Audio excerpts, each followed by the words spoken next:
welcome to iPharma tutorial. In this video, I am going to conduct the part second of the biotransformation of the drug, which is going to take other reactions rather than your first, which we have seen in our first video, like oxidation reduction.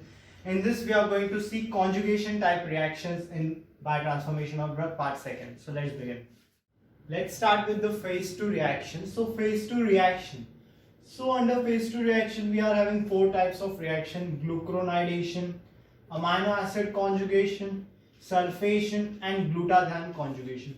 So these are the four types of reaction which we are going to see under the phase 2 reaction in this video. So let's begin and let's go with one by one. So let's start with glucuronidation, what actually it means and how actually it happens. Glucuronidation reaction. So what is the glucuronidation reaction we are going to see? So the conjugating agent in glucuronidation reaction is the glucuronic acid. So let's see the steps involved in this glucuronidation process.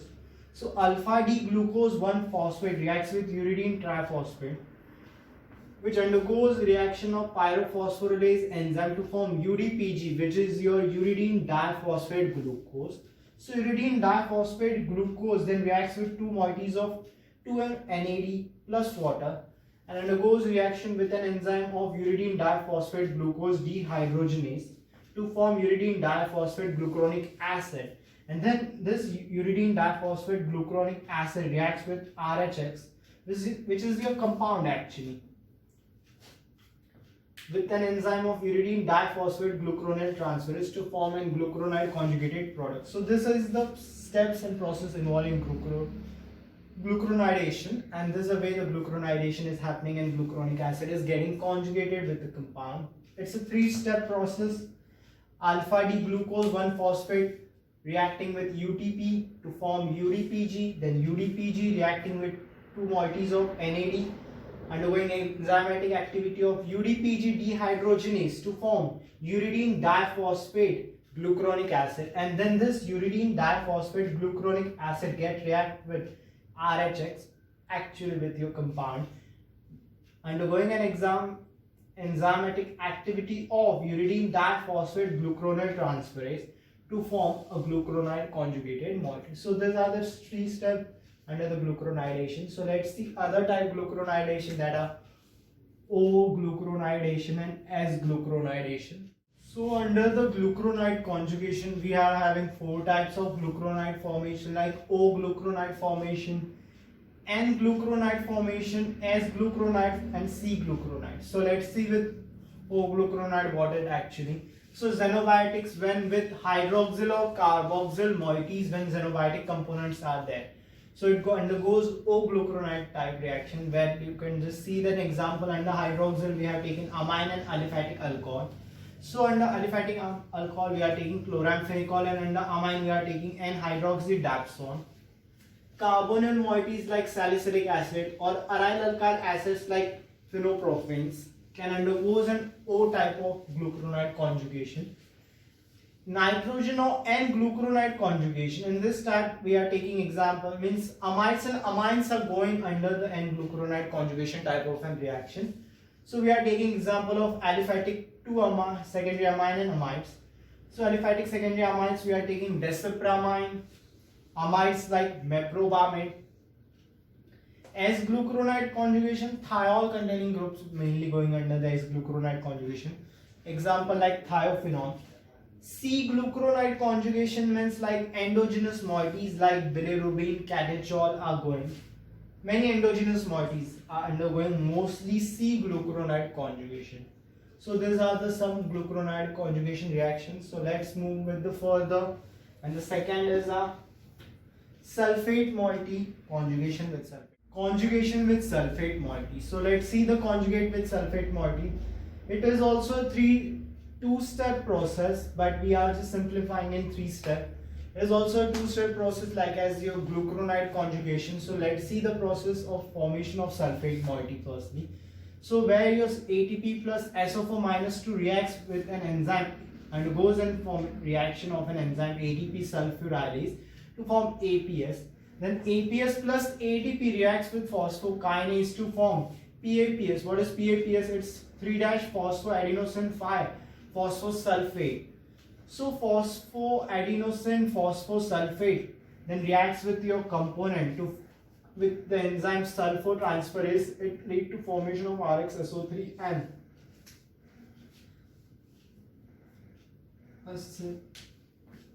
supplementary substance has been formed, that is 3-adenosine phosphophosphate. 3-phosphoadenosine 5-phosphate has been formed, PAP. Many compounds like your phenol, alcohol and aryl amine undergoes sulfate moiety. Actually the sulfate conjugation is very not that a way that we have seen glucuronidation is occurring, but it's when the substrate concentrations are low, then sulfate conjugations are many a way there isn't chances of happening. Conjugation with alpha amino acid and conjugation with glutathione and mercapturic acid formation. So under conjugation with alpha amino acid, where an amino group has been attached and hydrophilicity has been increased, as from starting I am saying hydrophilicity and feasibility of a compound we have to increase to get it to be excrete out of a body. So here aliphatic and arylic acid and many other compounds undergoing alpha amino acid conjugation. Example here I am just taking isopropoxyacetic acid and salicylic acid, many a way undergoing the conjugation with alpha amino acid.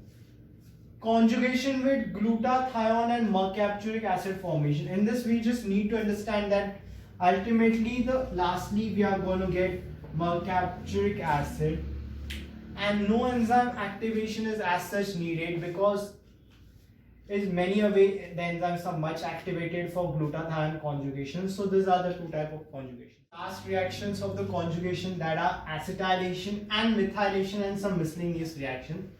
So what the acetylation reaction? It is also known as acetylation polymorphism, because in many of a human to human it just differs. The acetylation process, the rate of acetylation just differs from human to human. So we are saying, and many of it is little different process also. Little it just changed from human to human. So it is also known as acetylation polymorph. So it's a very important while we are administering a drugs that are undergoing acetylation process. Important for primary amine group containing this product. Amino containing group mainly undergoing the acetylation reaction. So you just could see that PASA is getting converted to N-acetylated PASA. It is nothing but para-amino-salicylic acid is getting converted to N-acetylated para-amino-salicylic acid. Example like hydralazine, PABA, histamine, isoniazide like compounds undergoing acetylation reaction.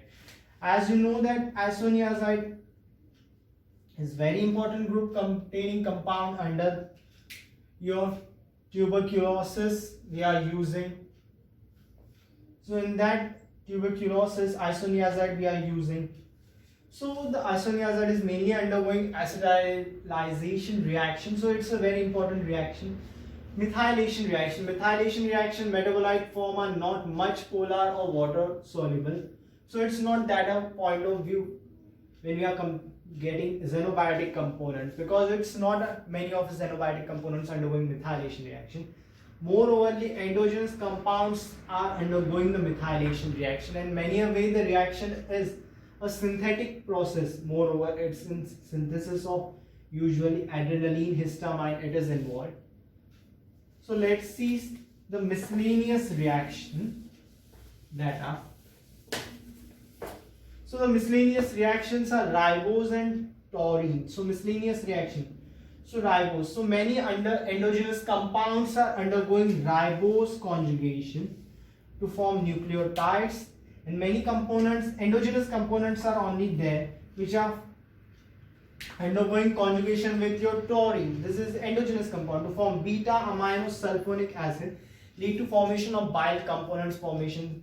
For bile component formation, this taurine conjugation, and for nucleotide formation, ribose conjugation. So let's see some factors affecting your biotransformation processes.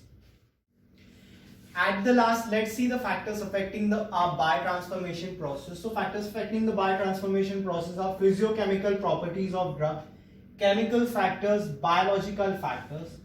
So under biological factors, we are having species different, gender difference, strains, diet, Temporal factors are very much important, like circadian rhythm, circannual rhythm.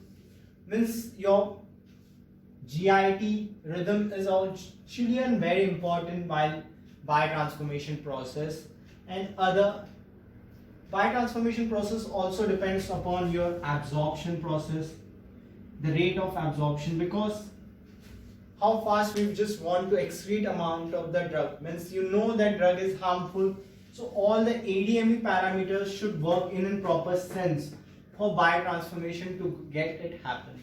So that's the biotransformation.